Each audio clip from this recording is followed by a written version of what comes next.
अस्सलामुअलैकुम दोस्तों, कैसे हो? खैरियत है? ठीक ठाक है।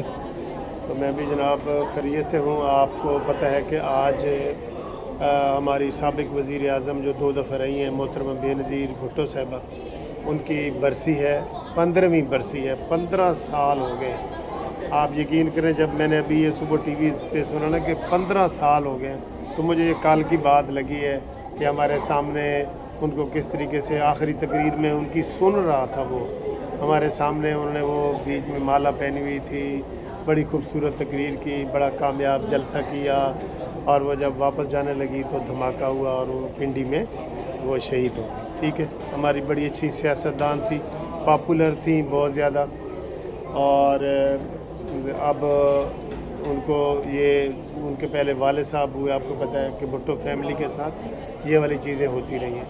तो आज मैं अभी थोड़ी देर पहले लाहौर हाई कोर्ट गया, तो वहाँ पे जो इनके पाकिस्तान के सेक्रेटरी जनरल हैं पीपल्स पार्टी के, सरदार मोहम्मद लतीफ़ ख़ान खोसा, मेरे उस्ताद भी हैं वो, तो उनकी मैंने सारी तकरीर सुनी है, नोट की है, तो वो आपको भी मैं दिखाता हूँ, सुनवाता हूँ। तो हम उनके आज पूरे पाकिस्तान में हम उन सबको याद कर रहे हैं। लेकिन एक बात सिर्फ मैं आपके ये कहना चाहता हूँ कि उसी हवाले से सिंध के जो पीटीआई के सदर हैं अली जैदी साहब, उन्होंने एक प्रेस कॉन्फ्रेंस की है इनके मुकाबले में कि बेनज़ीर आज ज़िंदा होती तो मैं उनको दिखाता कि एजुकेशन का क्या हाल है, पाकिस्तान की मईशत का, बीबीजी क्या हाल है, बीबीजी पाकिस्तान की सियासत का क्या हाल है, बीबीजी ज़रदारी क्या कर रहा है, बीबीजी भुट्टो बिलावल क्या कर रहा है। बड़े दुख की बात है, यकीन करो। देखें, वो कहते हैं मौत फौत, दोस्तियाँ, गम, खुशियाँ ये बराबर होती हैं। आपको उनकी बरसी के ऊपर भी ये नफ़रत वाली प्रेस कॉन्फ्रेंस करने से आप बाज नहीं आए। कितनी बुरी बात है, बताएं कि इस मौके पे ये प्रेस कॉन्फ्रेंस बनती थी? बिल्कुल नहीं बनती थी कि आप उनके वो टीवी पे ज़ाहिर है उनके प्रोग्राम चल रहे हैं और आपसे ये बर्दाश्त नहीं हो सका कि यार पीपल्स पार्टी का नाम आ रहा है बार बार, ये वो। तो भाई रवादारी है, आप उनके हक़ में बल्कि कोई दुआ करवाएं, फातह करवाएं। आप उनकी आज कीड़े निकालने के लिए आप आ गए कि मैं जनाब बीबी ज़िंदा होती तो मैं ये दिखाता, ये दिखाता, ये दिखाता। तो हम जनाब उस प्रेस कॉन्फ्रेंस की मज़म्मत करते हैं, और ये प्रेस कॉन्फ्रेंस सिर्फ उसी के लिए थी और उसमें कोई ऑब्जेक्ट नहीं था। होता है ना, कोई मकसद होता है कि जी फ़लाना ये है वो नहीं था उसमें। तो ये उसी मकसद के लिए थी। हम इसकी मज़म्मत करते हैं कि बरसी के मौके पे भी उन्होंने पीपल्स पार्टी की बुराइयां निकाली हैं, और हालांकि उसमें कोई और हम उनके ज़ाहिर है मैं नून लीग को सपोर्ट करता हूँ, मेरी जस्टिस पार्टी है, हर किसी का अपना अपना है, लेकिन रवादारी भी तो कोई चीज़ है ना, रवादारी। तो इसलिए उन्होंने जो अली जैदी ने प्रेस कॉन्फ्रेंस की है पीपल्स पार्टी के ख़िलाफ़ और बेनज़ीर मोहतरमा के ख़िलाफ़, और वो चार्ज शीट जो पेश की है, हम उसकी मज़म्मत करते हैं।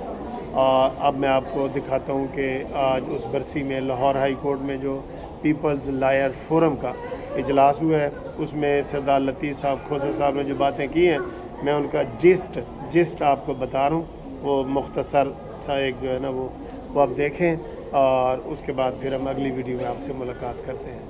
ये देखें।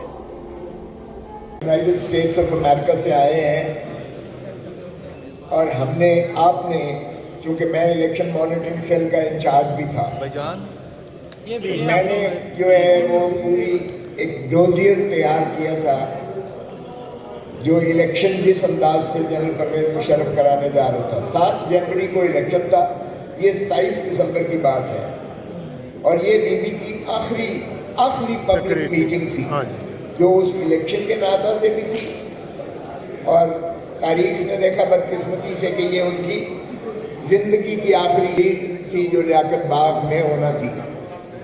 तो बीबी ने कहा कि खोसा साहब आपने खाना भी हमारे साथ खाना है रात को, और ये जो है आपने एक डेमोन्स्ट्रेशन देनी है और ब्रीफिंग देनी है सारों को जो बैनुल अक़वामी वफ़द है, और परवेज़ मुशर्रफ किस किस्म के इलेक्शन इस मुल्क में करवाने जा रहा है,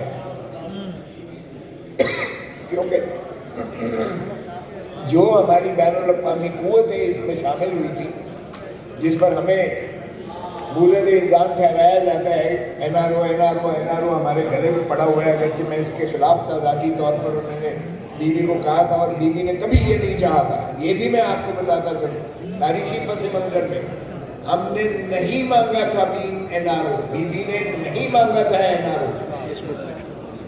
یہ جنرل پرویز مشرف نے جو دیا تھا بنیادی طور پر NRO، اس نے کسی اور جماعت کو، یقین کیجئے گا میں نام نہیں لیتا، لیکن ان کو فائدہ ہوا تھا بنیادی طور پر. سینکڑوں کیس ان کے ختم ہوئے تھے. ہم نے کبھی نہیں، میں نے بی بی کو کہہ دیا تھا، میں نے کہا بی بی میں آپ کا وکیل ہوں، انشاءاللہ ہم اپنا عدالتی ذریعے سے باعزت طریقے سے انشاءاللہ آپ بری ہوں گی اور سرخرو ہوں گی.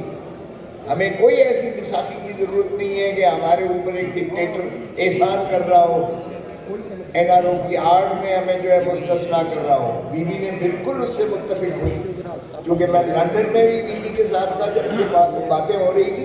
بی بی کی ایک ہی شرط تھی کہ وردی اتارے، اس ملک میں شفاف الیکشنز کروائے اور آئین اور جمہوریت بحال ہو، اور آئین اور قانون کی جو ہے بالادستی کو مسلم ہونا چاہیے اس ملک میں. یہی اس ملک کی بقا ہے. یہ ہماری عمرانی معاہدہ عبدالرحمان بھائی ایسی ویڈیو بنا رہے ہیں. اس سے کھلواڑ کیا، کسی نے اس کو جرت نہیں ہوئی، اس لیے کہ خاتم بدہن اگر ہمارا آئین دوبارہ بنانا پڑے نیا تو یہ ملک میں نہیں ممکن ہو پائے گا. یہ شہید بابا ذوالفقار علی بھٹو کا یکتا کارنامہ تھا کہ انہوں نے مختلف علاقوں سے، مختلف سیاسی جماعتوں سے، مختلف جو ہمارے ملک میں جتنے بھی قوتیں ہیں ان کو یکجا کر کے اور ایک متفقہ آئین جس کو عمرانی معاہدہ کہیں آپ، اور وی دا پیپل آف پاکستان سے شروع ہوتا ہے. اور بھٹو صاحب کی دیکھیے کہ کس انداز سے وفا اور کس انداز سے مخلص تھے وہ عوام میں پاکستان سے. جب وہ کہتے تھے کہ طاقت کا سر چشمہ عوام ہے تو انہوں نے یہ منضبط کیا آئین میں اور عوام کو مقتدر کیا نیچے سے لے کے اوپر تک. اور یہی ریاست کی تعریف ہے آرٹیکل 7 میں. اس میں کوئی نیوٹرل یا کوئی عدلیہ کا ذکر نہیں ہے. اور آرٹیکل 5 میں لائلٹی ٹو دا اسٹیٹ، یعنی عوام کی وفاداری اور قانون اور آئین کی پاسداری. کہیں حکومت کا ذکر نہیں ہے، کہیں کسی اور ادارے کا ذکر نہیں ہے. تو عوام پاکستان کو مقتدر کیا بھٹو نے آئین میں منضبط کر کے، اور یہ ہمارا عمرانی معاہدہ ہے. خدا را اس سے کھلواڑ مت کیجیے گا. جو بھی اپنے آپ کو آئین سے اوپر سمجھتا ہے، اور ہمارے یہاں بدقسمتی سے کبھی نیوٹرل آئین کے اوپر حاوی ہوئے، کبھی عدلیہ اوپر گئی ہمارے ریاست سے اوپر کوشش کرنے کی.